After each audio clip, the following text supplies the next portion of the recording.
Lines மீடியாவுக்கு நீங்கள் அளித்து வரும் ஆதரவுக்கு மிக்க நன்றி. தொடர்ந்து எங்களுடன் இணைந்திருங்கள்.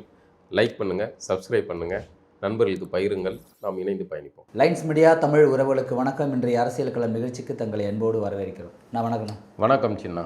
அப்போ ஏர்போர்ட் மூர்த்தி மீது குண்டாஸ் போட்டிருக்காங்க.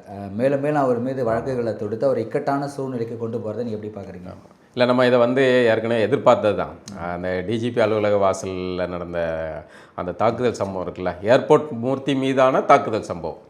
ஏர்போர்ட் மூர்த்தி தாக்கலை, ஏர்போர்ட் மூர்த்தியை அந்த கும்பல் விசிகாவை சேர்ந்த கும்பல் கூட்டாக தாக்குதல் நடத்துகிறாங்க. இவர் தற்காப்புக்காக தன்னிடம் இருக்கிற ஏதோ ஒரு நகைவட்டியோ ஏதோ ஒரு வச்சு அவர் பதில் இது பண்ணுறாருன்னு வைங்களேன், தற்காப்புக்கு நடவடிக்கை. ஆனால் கொஞ்சம் கூட கூச்சமே இல்லாமல் அதை முதல்ல ஏர்போர்ட் மூர்த்தி நாங்கள் செருப்பால் அடிச்சிட்டோம் அப்படின்னு ஒரே சீட்டாஸ்கள் விசில் அடிச்சுக்கிட்டு இது பண்ணிக்கிட்டு இருந்தாங்க. அதுக்கப்புறம் பார்த்திங்கன்னா டகால்னு, அதாவது எவ்வளோ இந்த புத்தி அப்படின்னா, அடுத்த கொஞ்ச நேரத்தில் விக்டிம் கார்டு ப்ளே பண்ணுறாங்க. எங்களை ஏர்போர்ட் மூர்த்தி இது பண்ணிட்டாருன்னு ஒரே அழுகாட்சி பண்ணி அதில் என்ன பண்ணுறாங்க, ஏர்போர்ட் மூர்த்தி மீது வழக்கு போடக்கூடாது. ஏர்போர்ட் மூர்த்திகிட்ட ப்ரெஸ்ஸில் கேட்குறாங்க, நீங்கள் இந்த தகவல் சம்மந்தமாக புகார் கொடுப்பீங்களான்னு கேட்குறேன். அவர் என்ன சொல்கிறாரு, எல்லாம் ஒரே சமூகம் தான், நான் கொடுத்தா அவன் வாழ்க்கையாக கெடுப்பான்ட்டு அந்த ஏர்போர்ட் மூர்த்தியோடைய பெருந்தன்மை இருக்குல்ல, அவர் சார்ந்த சமூகம் எதுக்கு அந்த பசங்களுடைய வாழ்க்கையாக கெடுப்பான புகார் கொடுத்து அப்படின்ட்டு அவர் புகார் கொடுத்தாலும் நடவடிக்கை எடுக்காது போலீஸு, அதோட சேர்த்து நான் எதுக்கு புகார் கொடுத்து அந்த பசங்களுடைய வாழ்க்கையை கெடுப்பான்ட்டு அவர் பெருந்தன்மையாக அவர் கிளம்பி போயிடுறாரு. ஆனால் அவர்கள் இந்த வாய்ப்பை மிகச்சிறப்பாக பயன்படுத்துகிறார்கள்.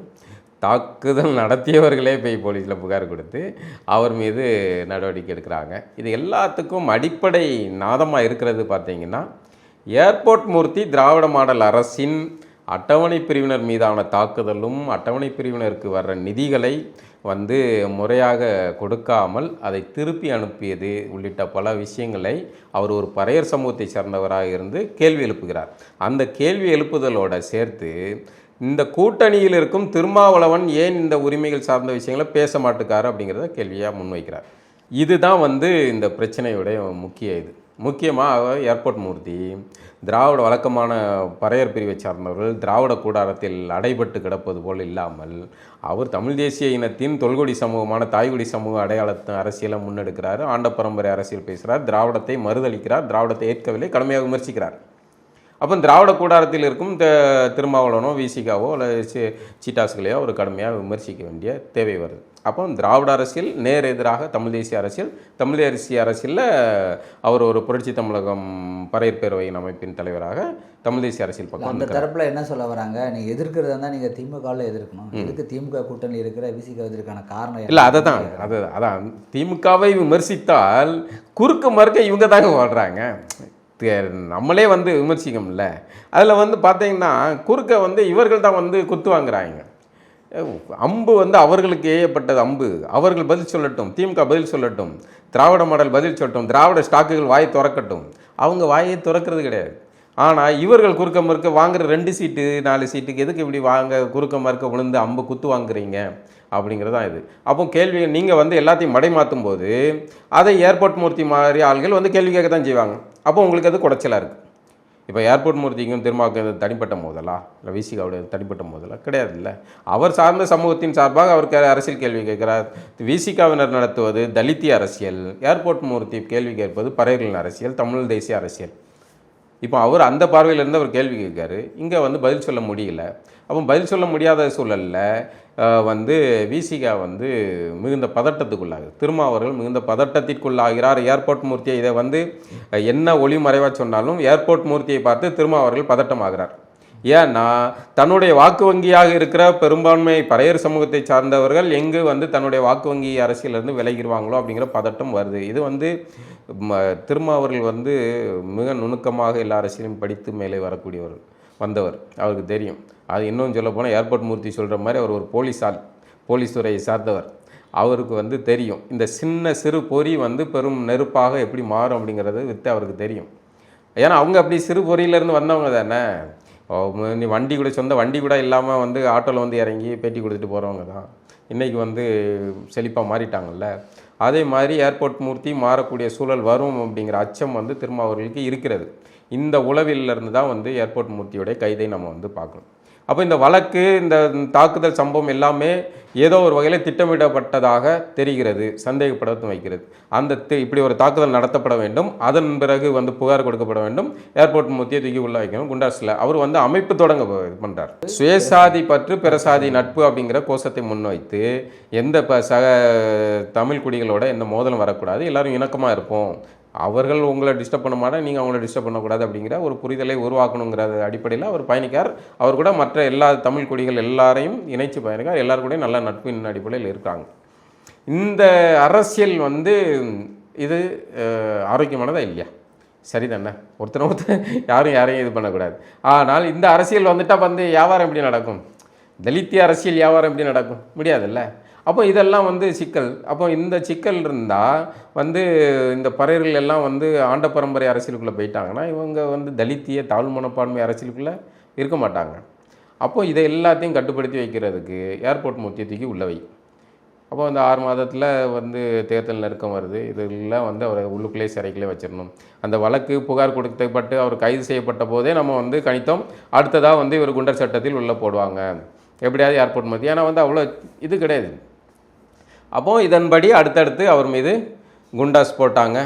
அதாவது இந்த கேலி குத்து சமூகம் பார்த்துக்கிட்டு இருக்குங்கிறது கொஞ்சம் கூட ஓர்மையே இருக்காதா? காவல்துறைக்கும் சரி, திராவிட மாடல் அரசுக்கும் சரி, இல்லைன்னா இப்படி ஒரு கோரிக்கை வைக்கிற ஆள்களுக்குமே ஓர்மை இருக்காதா? இவ்வளோ ஒரு மீடியாக்கள் முன்னாடி நடக்கிற ஒரு தாக்குதல் சம்பவம், இப்போ எல்லா ஃபுட்டேஜும் இருக்குது. யார் முதல்ல போய் தாக்குறாங்க, யார் தற்காப்புக்காக தன்னை பாதுகாக்கிறது திருப்பி அடிக்கிறாங்க, எல்லாமே இருக்குது தானே. பாதிக்கப்பட்டாங்க அவங்க கையெல்லாம் அறுத்துட்டாங்க. இல்லை, அதான் பாதிக்கப்பட்ட அடிக்க போய் கொழுப்படுத்து போய் அடிக்க போனால் அவர் கையில் கிடச்சது ஏதோ வச்சு கிழிச்சு விட்டார். கிழிக்காமல் வந்து ஆம்சாங் மாதிரி சாவையாங்க முடியும்? ஆம்சாங் மாதிரி சேர்த்தா வந்து ஏர்போர்ட் மூர்த்தி ஓகேவா, நல்லவரா? ஏர்போர்ட் மூர்த்தி ஆம்சாங் மாதிரி சாகணுமா? ஏர்போர்ட் அன்னைக்கு ஆம்ஸ்டாங் கையில் துப்பாக்கி இருந்திருந்தால் ஆம்ஸ்டாங் இன்னைக்கு உயிரோடு இருந்திருப்பார். அப்போது என்ன நினைக்கிறாங்க திராவிட மாடல்? ஆம்ஸ்டாங் செத்த மாதிரியே வந்து ஏர்போர்ட் மூர்த்தியும் சாகணும். அப்போ பறையர்களுடைய அரசியல் பேசக்கூடியவர்கள் எல்லோருமே குறிப்பாக பறையர் வன்னியர் ஒற்றுமை அரசியல் பேசுவது அதில் தான் ரொம்ப குறிப்பிட வேண்டிய விஷயம் என்னன்னா, ஆம்ஸ்டாங் அவர்களும் பறையரும் வன்னியர்களும் அண்ணன் தம்பிகள் ஒற்றுமையாக இருக்கணுங்கிற அரசியலை பேசுகிறார். அதனால தான் அவருக்கு வந்து ராமதாஸ் தரப்போடையும் ஒரு நல்ல நட்போட இருக்கார். ஆம்ஸ்டாங் கொல்லப்பட்டார். இங்கே இப்போ ஏர்போர்ட் மூர்த்தியும் அதே தான் பேசினார், அண்ணன் தம்பிகளுக்குள்ள மோதல் வேணாம், நல்ல நட்பார்ப்போம் அப்படிங்கிறது. இப்போ இந்த 2 சமூகங்களை அவர்களுக்கிடையில் பிரிவினை உண்டு பண்ணி பகை முரணாக மாற்றி அரசியல் செய்பவர்களுக்கு இது வந்து ஆபத்தா இல்லையா? 2 சமூகங்களை மோத விட்டால்தான் இவர்கள் தலைவர்கள். அட்டவணை பிரிவினர்லேருந்து இன்னொரு ஆள் தலைவராக உருவாகக்கூடாதுங்கிறது அதுதான் எண்ணம். ஒரே ஏஜென்ட்டு, ஒரே ஸ்லீப்பர் செல், ஒரே ஏஜென்ட்டு எங்களை கூப்பிட்டு வந்து மொத்த சமூகத்தையும் கூப்பிட்டு வந்து அண்ணா அறிவாலயத்தில் செட்டில் பண்ணுறதுக்கு ஒரு ஆள் இருந்தால் போதாது. எதுக்கு பல கிளைகள் ஆச்சுன்னா அது பல வியாபாரம், பல டீலிங் ஆயிரும்ல, அது சிக்கல் இல்லை. அப்போது இந்த அரசியலை வந்து திராவிடம் வந்து செஞ்சுக்கிட்டு இருக்கு. ஏன்னா தமிழ் சமூகத்தில் இந்த 2 வன்னியர் சமூகமும் பறையர் சமூகமும் பெரும்பான்மை சமூகங்கள், பெரும் வாக்கு வங்கிகளை கொண்ட சமூகங்கள். இந்த 2 சமூகங்களை மோத விட்டுக்கிட்டே இருக்கணும். அதில் வந்து ஒரு சமூகத்துக்கு பிரதிநிதியாக ஒரு ஆள் இருக்காருன்னா மட்டும் மொத்த பேரையும் கூட்டு வந்து செட்டில் பண்ணணும். அவருக்கு 2 சீட்டு 4 சீட்டு கொடுத்தாச்சுன்னா அமைதியாக. அவர் நம்மளை விட ராஜாவை மிஞ்சிய ராஜ விசுவாசியாக வேறு இருப்பார். அதை கேள்வி சீட்டு 4 சீட்டுன்றீங்க, ஒரு தலைவர் சொல்கிறார் நாங்கள் கொள்கை அடிப்படையில் தான். என்ன கொள்கை, என்ன கொள்கையை கண்டுபிடிச்சிட்டாங்க? என்ன வெங்காய கொள்கையை இவங்ககிட்ட பார்த்துட்டாங்க. உங்களை கொடியேற்ற விட மாட்டேங்காங்க. கொடியேற்ற விட மாட்டோம், அதை என்ன சொல்கிறீங்க? அது அதிகாரிகளின் செயல், கீழ்நிலையில் இருக்க அதிகாரிகளுடைய புத்தி, சனாதன புத்தி. இப்படி டிசைனாக பேசுகிறதுல வந்து பிரமாதமானாள். சரி, நான் கேட்குறேன், ஏர்போர்ட் மூர்த்தியை கைது பண்ணுறதில்ல, அவர் மேலே குண்டாஸ் போடுறதில்ல, அடுத்தடுத்து அவர் மேலே இருக்கிற வழக்குகளெல்லாம் தோண்டி எடுத்து போடுறதில்ல, இவ்வளோ வேகம் காட்டினீங்களே, வேங்கை வயலில் இந்த வேகத்தை காட்டினீங்களா? வேங்கை வயலில் நீங்கள் திமுக அரசுக்கு முட்டு கொடுத்துக்கிட்டு இருந்தீங்க. கள்ளக்குறிச்சியில் வந்து 60க்கு மேற்பட்ட இறந்து போனாங்கல்ல, அதில் வந்து என்ன வேகத்தை காட்டினீங்க? அவன் வெளியே வந்து பழையபடி சாரையாவரம் பார்த்துக்கிட்டு இருக்கான். பட்டியல் இனத்தை சேர்ந்த அதிகாரி வந்து காலில் விழுந்து மன்னிப்பு கேட்காரு. என்ன அவங்கள இன்னும் கைது பண்ணல, என்ன வேகத்தை காட்டினீங்க? அப்போ வேகம் எங்கே இருக்குது இவர்களுக்கு? யார்கிட்ட இருக்குது? யாரை இவர்கள் எதிர்க்கிறார்கள்? யாருக்காக அரசியல் பேசி அடங்கமறு அத்துமீறு திருப்பி அடின்னு யார்கிட்ட பேசிக்கிட்டு கடைசியில் எங்கே வந்து நிற்கிறாங்க பாருங்கள். அவர்கள் சார்ந்த சமூகத்துக்கு எதிராகவே மாறி நிற்கிறார்கள். இவ்வளோ குற்றச்சாட்டு வைக்கிறீங்க திருமாவளவன் மீது, ஆனால் இந்த டைம் வரைக்கும் அவர் அல்ல அதுதான் பாருங்க, எல்லாத்துக்கும் கருத்து சொல்வார்ல, எல்லா விஷயங்களும் கருத்து சொல்வார். சரியா தப்போங்க, உங்கள் கட்சிக்காரன் தான் இந்த தாக்குதல் நடத்தினாங்க, இல்லை அவங்க உங்கள் கட்சிக்காரங்களே இல்லை, எங்கள் கட்சிக்காரர்கள் போர்வையில் வந்த சமூக விரோதிகள் அப்படி அந்த வார்த்தைகள் நல்லா வரும்ல உங்களுக்கு, சமூக விரோதிகள் அப்படின்னு வார்த்தைகள் அதிகமாக சொன்னீங்கல்ல, அப்படியே சொல்லுங்கள். எங்கள் மீது அபாண்டமாக பழி சுமத்துவதற்காக எங்கள் கட்சி பெயரை பயன்படுத்தி என் பெயரை பயன்படுத்தி ஒரு தாக்குதல் சம்பவம் நடந்தது, எனக்கு அந்த தாக்குதல் சம்பவத்தை பற்றி தெரியாது, நான் பார்க்கவே இல்லை, டிவியே பார்க்கல, தொலைக்காட்சி பார்க்கல, சமூக வலைதளங்கள் நான் பார்க்கவில்லை அப்படின்னு வந்து திமுகவுக்கு முட்டு கொடுப்பீங்களா விதவிதமா? அதே மாதிரியே சொல்லலாம். இதெல்லாம் வந்து அவருக்கு தெரியும்னு சொல்கிறீங்களா? எது அதான் தெரியாது அவருக்கு, பாவம் அப்பாவி அவர் சார், அவர் குழந்தை சார், அவருக்கு எதுவுமே தெரியாது சார். ஏர்போர்ட் மூர்த்திங்கிற பேரே அவருக்கு தெரியாது. ஏர்போர்ட் மூர்த்தி மீது டிஜிபி அலுவலக வாசலில் நியாயப்படி திராவிட மாடல் அரசு மேலே தான் குண்டாஸ் போடணும். உங்கள் தலைமை அலுவலகம், காவல்துறை தலைமை அலுவலகம் வாசலில் எந்த லட்சத்தில் இருக்குது ஒரு கும்பல் வந்து தாக்கல் நடத்துவங்க, நீங்கள் இந்த லட்சத்தில் ஆட்சியை நடத்தி விட்டு காவல்துறையை வச்சு விட்டு நீங்கள் அந்த பாதிக்கப்பட்டவங்க மேலே வந்து நீங்கள் வந்து குண்டாசை போட்டு அடுத்தடுத்து வழக்கு போட்டு நீங்கள் இவ்வளோ ஒரு கேவலமான ஒரு இது பண்ணு எல்லாம் பார்த்துக்கிட்டு தானே இருக்காங்க. நீதிமன்றத்தில் இந்த வழக்கு நிற்காது, இது உடைக்கப்படும். இது நீதிமன்றத்தில் நிற்காது, அசிங்கப்படுவார்கள். திருமாவுக்காக, விசிகாவுக்காக, சீட்டாஸுகளுக்காக இப்படி ஒரு காரியத்தை செய்ய ஆரம்பித்து இது அப்படி தோன்றலாம். ஆனால் இதற்கு பின்னாடி திராவிடத்தின் நலன் தான் இருக்கிறது.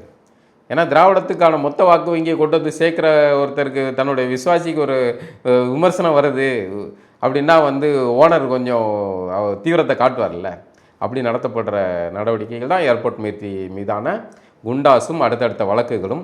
இது சட்டத்தில் நிற்காது. சட்டம் வந்து ஏர்போர்ட் மூர்த்தியை விடுதலை செய்யும். அந்த சமூக மக்களும் பார்த்து கொண்டு தான் இருப்பார்கள்.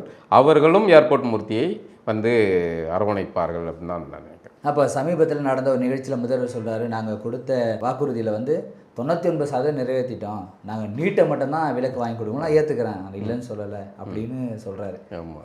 இந்த கருத்தை எப்படி பார்க்குறீங்க? அந்த நீட்டை வச்சு தான் சார் நீங்கள் வந்து அதிகாரத்துக்கு வந்தீங்க. நீட்டோடைய ரகசியம் இருக்குது, நீட்டை வந்து ஒழிக்கும் ரகசியம் எங்களிடம் இருக்கிறது அப்படின்னு செங்கலை தூக்கி காட்டினது என்ன, விதவிதமாக பிரச்சாரங்கள் பண்ணது என்ன. அப்போ மக்கள் நம்பிட்டாங்களோ? ஆமாம், மக்கள் நம்ப வச்சு ஏமாத்துறது திராவிடத்தோடைய வழக்கமே, திமுகவுடைய வழக்கமே தான். திராவிட மக்களை வந்து நம்ப வச்சு, அதாவது அந்த நம்பிக்கையை வந்து மிக சிறப்பாக சொல்கிறது. அப்படியே ஒரு பொய் சொல்கிறோம்னா அதில் 100 கொஞ்சம் உண்மையும் கலந்துருக்கணுங்க மாதிரி இவங்க 100 பொய் முழுமையாக பொய் சொல்கிறதா இருந்தால் கூட அதை உண்மை மாதிரியே நம்ப வைப்பாங்க. அதே மாதிரி நீட்டை அந்த சமயத்தில் வந்து எல்லாருக்கும் நீட்டு மீது ஒரு எதிர்ப்பு இருந்துச்சு, கோவம் இருந்துச்சு. இப்படி வந்து பிள்ளைங்களை வந்து அநியாயமாக அனிதால் ஆரம்பித்து பல பிள்ளைங்க இறந்து போகிறாங்க. அப்போ அதிமுக சொன்னாங்க அது முடியாது அப்படின்னு சொன்னாங்க. அவங்க யதார்த்தத்தை பேசினாங்க. அப்போ அதிமுக சொன்னதான் இப்போ முதல்வர் சொல்கிறார். ஆமாம், யதார்த்தத்தை பேசினாங்க. அப்போ வந்து திமுக அமைச்சர் ஆர் ராசா வந்து எவ்வளோ மோசமாக கழுவி ஊற்றினாங்க. அப்போ என்ன அப்படின்னு கேட்டார்ல, இதுக்கு வந்து நீ சொன்ன வாக்குறுதி கொடுத்த, எதுக்கு கூட்டம் நடத்தின அப்படின்னு அது அப்படியே இப்போ வந்து காணொலிகளாக சுற்றுது. அந்த ஸ்டாலினுடைய உரைக்கு பின்னாடி இந்த ஆராசாவுடைய பதில்கள் போடுது. அப்படியே ஸ்டாலினுக்கு வந்து பிரமாதமாக பொருந்தது. எடப்பாடி பழனிசாமிக்கு கூட பொருந்ததா இல்லையா, ஸ்டாலினுக்கு பிரமாதமாக இருக்குது. அப்போ என்ன இதுக்கு வந்து நீங்கள் வந்து செங்கலை தூக்கி காட்டினீங்க, நீட்டை ஒழிக்கிற ரகசியம் என்கிட்ட வச்சிருக்கேன்னு நீங்கள், அது ரகசியம் என்ன? இது வந்து நீட்டை ஒழிச்சு மக்களுக்கு ஒரு நல்ல சேவை இல்லை, அதை தான் கல்வி கொடுக்கலான்னு நினச்சிது. இல்லை அதை தான் அது என்ன ரகசியம்? அந்த ரகசியம் என்ன? ஒன்றும் இல்லை. சென்ட்ரலில் வந்து காங்கிரஸ் வந்துட்டுனா நாங்கள் ஒழிச்சிரோன்ட்டு, அதாவது இது யாரோ மண்குதிரையை நம்பி ஆற்றுல இறக்குறதுக்கு சமம். அவன் வந்துடுவான்னு சொல்லிட்டு நீங்கள் வந்து அது அங்கே அவங்களுக்கே வாய்ப்பில்லை, அங்கே வாய்ப்பில்லை ராஜா, வாய்ப்பில்லை ஆகிப்போச்சு. அப்போ இப்படி ஒரு பொய்யான வாக்குறுதியை செய்ய முடியாதுங்கிறது தான் தது. ஆனால் பழனிசாமி அவர்கள் அந்த சூழலில் நான் கடுமையாக அவரை விமர்சித்து காட்டு வரைஞ்சிருக்கேன். ஆனால் அந்த சூழலில் என்ன சாத்தியங்கள் உண்டோ, என்ன சாத்தியம், இதில் என்ன செய்ய முடியும், இந்த சூழலில் என்ன செய்ய முடியும் அப்படிங்கிற ஒரு சாத்தியத்தை ஆய்வு பண்ணி 7.5% இடஒதுக்கீடு கொண்டு வந்தால் இன்றைக்கி அது ஒரு மிகப்பெரிய வரப்பிரசாதம் பெருவாரியாக அரசு பள்ளியில் படிக்கிற குழந்தைகளுக்கு. இது வந்து அவர் செஞ்ச அந்த சூழலை செஞ்ச சாத்தியம்.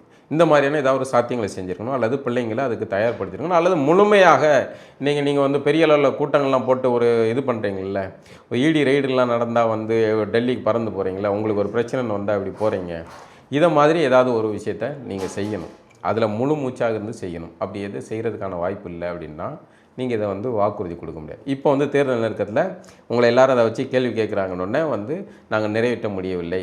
அடுத்து வந்து காங்கிரஸ் வந்தால் அது ஏதோ ஒன்று சொன்னாங்களோ வடிவேல் காமெடி, அது ஒரு காமெடி, அந்த மலையை எல்லாரும் தூக்கி ஏமலை வைங்கன்னா நான் தூக்கி காட்டுறேன்ட்டு.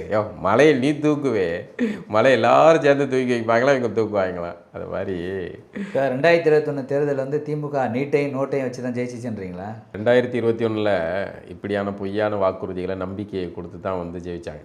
எப்படியும் ஜெயிச்சிடும். இதெல்லாம் வந்து அது திமுக மேலே ஒரு இது இருக்குது. என்ன சொல்ல வராங்கன்னா, திமுக எப்பயுமே வந்து இந்த மாதிரி முதல் முறையாக வெற்றி பெற்றது கிடையாது.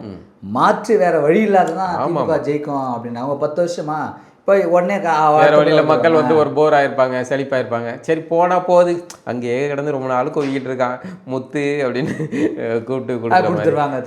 அப்படிதான் இவர்களை செல்வாக்காக இவர்களை மீண்டும் இவர்களுடைய ஆட்சி பொற்கால ஆட்சி அப்படின்னு மீண்டும் மீண்டும் தேர்வு பண்ணலாம். அதுவும் கூட 21 வந்து எடப்பாடி ஒரு பெரிய அன்றைய பீரியடில் ஒரு ஸ்டார் வேல்யூ உள்ள லீடர் கிடையாது. அப்போ ஜெயலலிதா அம்மா இருந்திருந்தா அப்பவும் சுத்தம் முடிஞ்சு போயிருக்கு. வேலை இருந்திருந்தா ஜெயலலிதா இருந்தால் வாய்ப்பே இல்லை. வேலை காலம் மாறி இருக்குமோ, இன்னைக்கு திமுக இல்லாமல் இருந்திருக்கலாமோ, இன்னைக்கு ஆமாம் அது இதுவாகிருக்கலாம். 15 வருஷம் போது எப்படி இருந்திருக்கு. ஆமாம். ஆனால் இவங்க எல்லாமே இந்த வந்து எதிர்த்தரப்புடைய பலகீனத்தில் ஒரு வீரன் அப்படின்னா எதிரியும் பலத்தோடு இருக்கணும். நம்ம ராமாயணத்தில் கம்பராமாயணத்தில் ராவணன் ஆயுதம் இல்லைன்னா சரி நீ மறுநாள் வா அப்படின்னு அனுப்பி வைக்காங்கல்ல. ஏன்னா எதிரி இல்லை, சண்டை போடுறவன் அவனும் சமமான பலத்தோடு இருந்து நம்ம சண்டை போடுறது தான் வீரம் அப்படிங்கிறது தான். இங்கே அப்படி கிடையாது. எதிரிகள் அவங்களுக்குள்ளே நடக்கிற இந்த பிரச்சனைகளால் அதை பயன்படுத்தி தான் இவர்களால் வர்றாங்க. ஒவ்வொரு முறையும் திமுகவுடைய வரலாறு பார்த்திங்கன்னா இப்படி தான். அதுவும் தனியாகவும் நிற்கிறது கிடையாது. அவங்களுடைய ஆரம்பத்தில் இருந்தே எல்லாம் கூட்டணி தான். அப்படியே ஆட்சி அமைக்க முடியாது, வாய்ப்பில்லை தான். அப்போ 45 வருஷம் இவ்வளோ நாள் இருக்கீங்களா, நீங்கள் அதிகாரத்தில் இருந்திருக்கீங்க, மக்கள் சேவை செஞ்சுருக்கீங்கிறீங்க, ஊருக்கு உங்கள் ஐயாவுடைய பேர் எல்லாத்தையும் வந்து சிலையை நடுறீங்க, கடலில் வேற நட போகிறேங்கிறீங்க, எல்லாம் செய்கிறீங்கல்ல. செஞ்சாலும் உங்களால் ஏன் தனியாக நின்று சந்திக்க வேண்டியது தானே? எதுக்கு இவ்வளோ மக்கள், இவ்வளோ கூட்டணி எதுக்கு? தனியாக நின்று செஞ்சு பாருங்களேன் பார்ப்போம் ஜெயிச்சதுங்களான்ட்டு. முடியாது, வாய்ப்பில்லை. அப்போ இந்த மாதிரியான பொய்யான வாய்க்கும் ஏதாவது இது வந்து சாணக்கியனுடைய இது. அதிகாரத்தை பிடிக்கிறதுக்காக என்ன வேணாலும் செய், அதிகாரத்தை பிடிச்ச பிறகு நமக்கு பிடிச்சதெல்லாம் செய், அவ்வளோதான். எவனை போடணுமோ போட்டு தள்ளு, சோழியை பிடிக்குமோ சோழியை முடி, எல்லாத்தையும் செஞ்சிரு. அதிகாரத்தை யோசிக்க, அதிகாரத்தை பிடிக்கிறதுக்கு அது வந்து தமிழர்கள்ட்ட தான் அந்த அறம் சார்ந்த விஷயங்கள்லாம் இருக்கும்.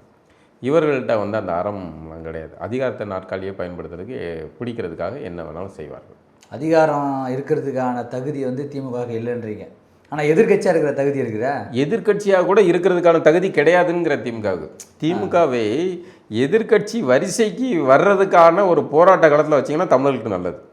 உண்மையிலே திமுக வந்து தமிழர்களுக்கு பயங்கரமான எதிர்கட்சி அது திமுக தான். ஆமாம், திமுக மாதிரி ஒரு எதிர்கட்சியாக செயல்பட முடியாது. அதையே வந்து எதிர்கட்சி வாய்ப்பு இல்லாமல் மாதிரி விஜயகாந்துக்கு காலம் வந்துச்சு. அப்படி அவர்களை அந்த எதிர்கட்சிக்கான போராட்டத்தை எதிர்கட்சி பதவி அடைகிறதுக்கான ஒரு போராட்ட நிலையில் நீங்கள் அவங்கள வச்சிங்கன்னு வைங்களேன், அவங்க தமிழர்களுக்காக அவ்வளோ பிரமாதமாக உழைப்பாங்க. அவ்வளோ ஒரு வேலைக்காரங்களாக இருப்பாங்க. ஏன்னா நம்மளை விட சிறப்பாக நடிப்பாங்க. அதாவது ஒரிஜினல் ஓனரை விட இவர்கள் பிரபாதம் நடிப்பார்கள். அப்படி அது அவங்களுடைய வாடிக்கை. தமிழர்களுக்கு நல்லது நடக்கணும்னா அவர்களே எதிரணி, தமிழர்களுக்கு வீழ்ச்சி ஆரம்பிக்கணும்னா இவர்களே அதிகாரத்தில். 2009 மட்டும் திமுக கருணாநிதிங்கிற நபர் வந்து அதிகாரத்தில் இல்லை அப்படின்னா ஈழப்போர் நின்று இருக்கும். இதை நான் 100% சொல்லுவேன். ஈழத்தில் இவ்வளோ பெரிய இனப்படுகொலை நடந்திருக்காது. ஏன்னா அப்போ எதிர்கட்சியாக திமுக இருந்திருக்கும். கதற விட்டுருப்பாங்க, ஆளுங்கட்சியை வந்து கதற விட்டு அந்த போரை வந்து நிறுத்துறதுக்கான எல்லா ஒரு பெரும் அதிர்வலைகளை உண்டு பண்ணியிருப்பாங்க. ஒரு மாநில முதல்வரால் எப்படி வந்து அதை தான் வந்து இந்த துபாக்கூர் கதைகளும் நம்மகிட்ட சொல்கிறது. மாநில முதல்வரால் எதுனா வெங்காயத்துக்கு வந்து மேனுங்களும் இவங்களும் வந்து செஞ்சுட்டு போய் கணக்கு கேட்டுட்டு போனாங்க, ஒப்புதல் கேட்டுட்டு போனாங்க. மாநில முதல்வர் என்ன வெங்காயத்தை சந்திக்கணும், மாநில முதல்வர் ஒன்றும் கிடையாது எங்களுக்கு அப்படின்ட்டு சென்ட்ரல் இது பண்ணோன்னே இந்த மாநில முதல்வருடைய தயவில் தான் அந்த ஆட்சி நடந்துக்கிட்டு இருந்துச்சு. இவர்கள் நினச்சா அந்த ஆட்சியை கவுத்திருக்க முடியும். எல்லாம் கூட்டாக சேர்ந்து முடிச்சது தான். அப்படி 2009 திமுக மட்டும் எதிர்கட்சி வரிசையில் இருந்திருந்தால் இந்த போர் நிறுத்தப்பட்டிருக்கும். இதுதான் உண்மை. அதே தான் 2017 அந்த இதில் வந்து ஜல்லிக்கட்டு மெரினா புரட்சி நடந்துச்சுல்ல, அப்போ திமுக அதிகாரத்தில் இருந்திருந்தால் அந்த மெரினா புரட்சி நடந்திருக்காது. ஏன்னா அதை உடைக்கிறதுக்கான எல்லா வேலையும் செய்வாங்க. ஏன்னா தூய்மை பணியாளர் போராட்டத்தில் பார்த்தீங்கள, எவ்வளோ நைஸாக வந்து அதை முடிச்சு விட்டுட்டு அதுக்கு பிறகு தூய்மை பணியாளர்கள் மாதிரி ட்ரெஸ்ஸை போட்டு கூட்டு வந்து நடிக்க வச்சு நன்றி அப்படின்லாம் வந்து இது பண்ணிட்டு போனாங்கல்ல. இது வந்து திமுக செய்கிறாரு. ஏன்னா வந்து எல்லா வித்தைகளும் தெரிந்தவர்கள், யாரை எப்படி வீழ்த்தணும் எல்லா விஷயங்களும் தெரிஞ்சவங்க, யார் கூட எப்படி ஊடுருவி எப்படி உடைக்கணும் எல்லாத்தையும் தெரிஞ்சவங்க. அதிமுக இதில் வந்து அங்கே இன்டலெக்சுவல் அறிவும் கிடையாது, அது பற்றின சிந்தனையும் கிடையாது.